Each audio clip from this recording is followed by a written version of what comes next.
আমরা দেখছি যে বিএনপির ঢাকা জেলা বিএনপির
বাংলাদেশের এই মুহূর্তে দরকার সরকার, সরকার এই মুহূর্তে দরকার।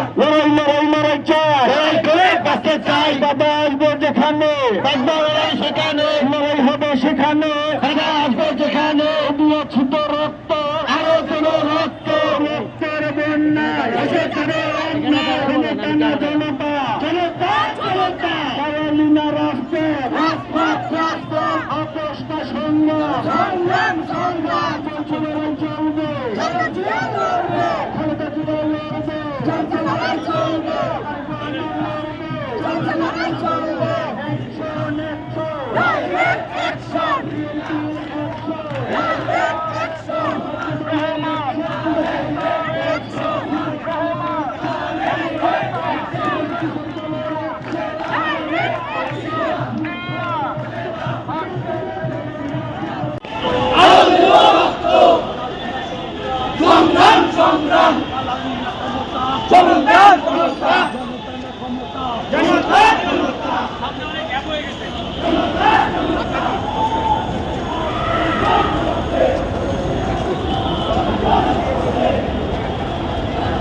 Yeah.